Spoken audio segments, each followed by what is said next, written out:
معزز حاضرین جمعہ، میری پیاری اسلامی ماؤں اور بہنوں، تمام قسم کی تعریف، توصیف، بڑائی، بزرگی، کبریائی اس وحدہ لا شریک کے لیے لائق و زیبا ہے جو سارے جہانوں کا پالن نہار ہے۔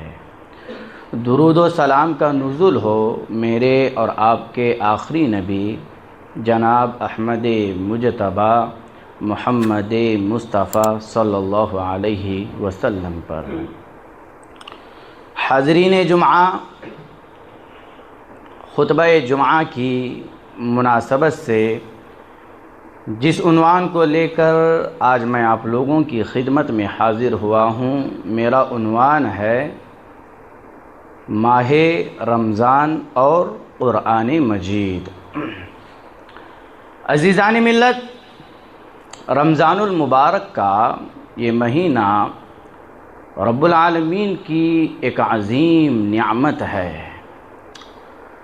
اور رمضان المبارک کے مہینے میں رب العالمین کی طرف سے انوار و برکات کا سیلاب آتا ہے، اور اس کی رحمتیں موسلا دھار بارش کی طرح برستی ہے۔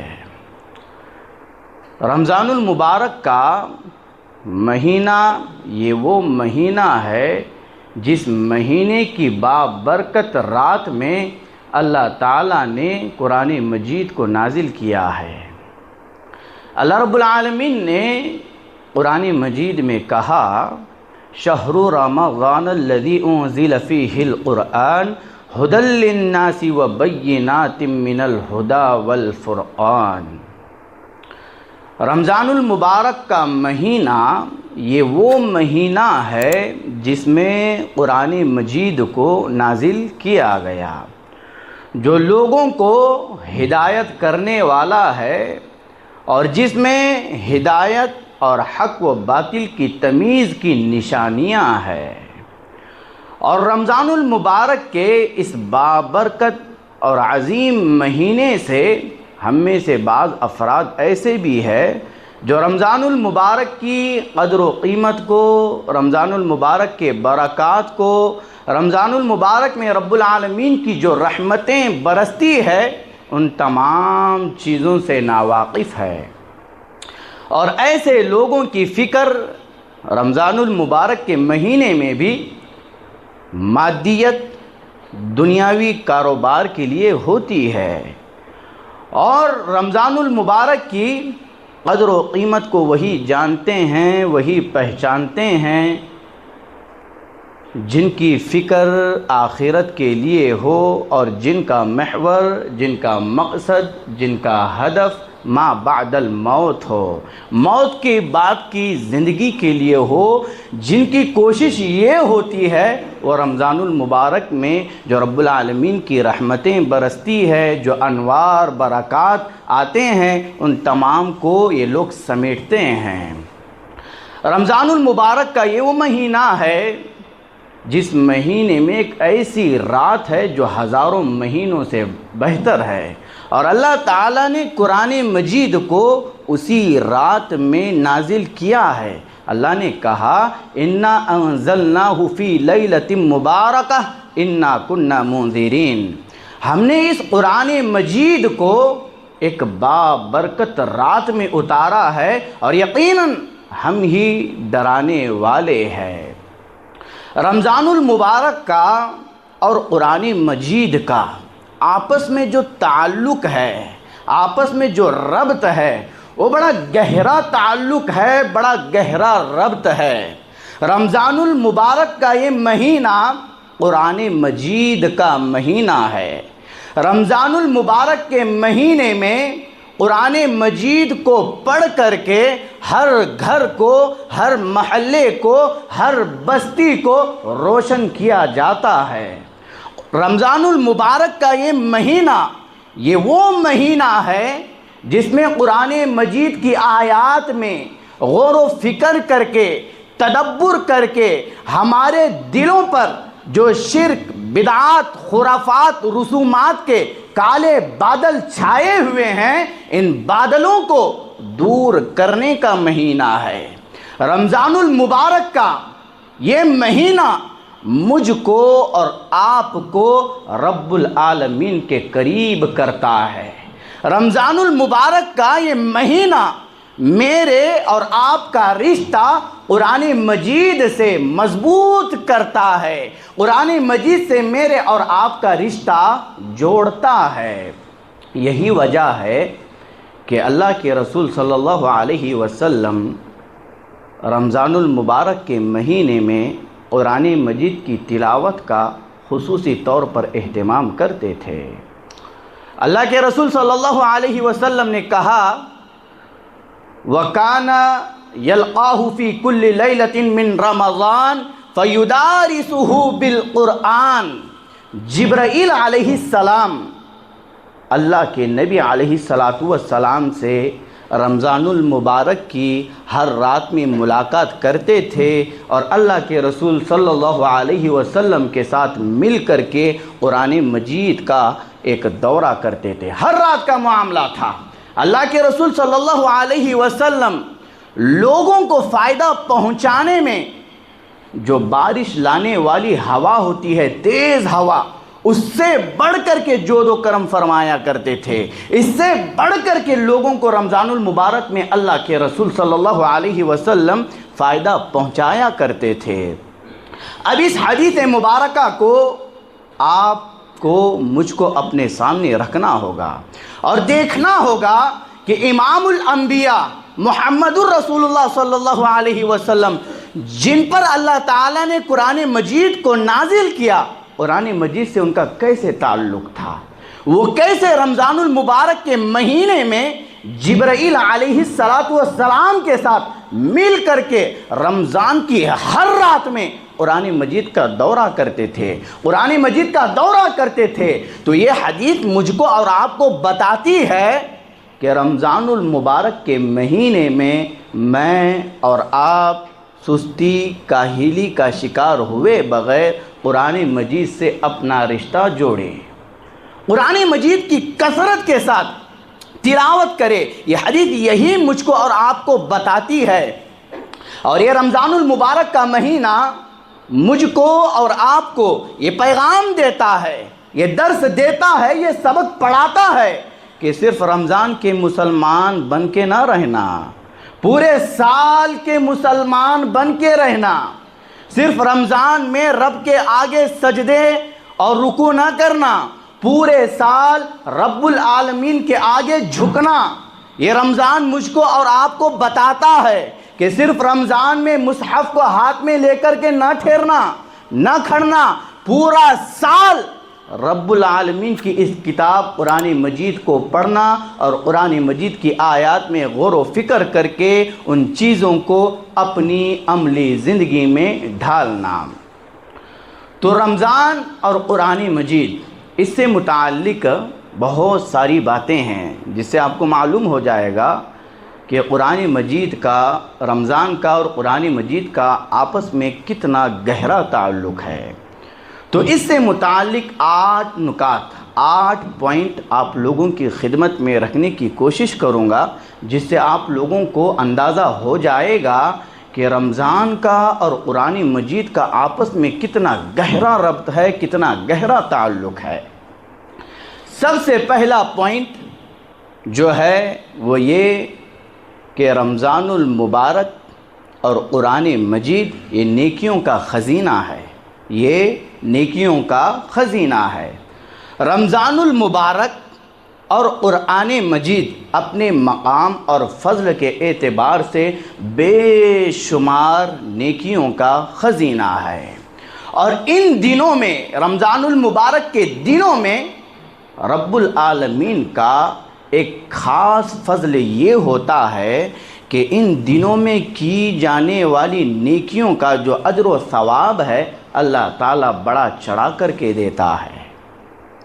اب رمضان کے سلسلے میں اللہ کے رسول صلی اللہ علیہ وسلم کی یہ حدیث بہت ہی معروف و مشہور ہے۔ اللہ کے رسول صلی اللہ علیہ وسلم نے کہا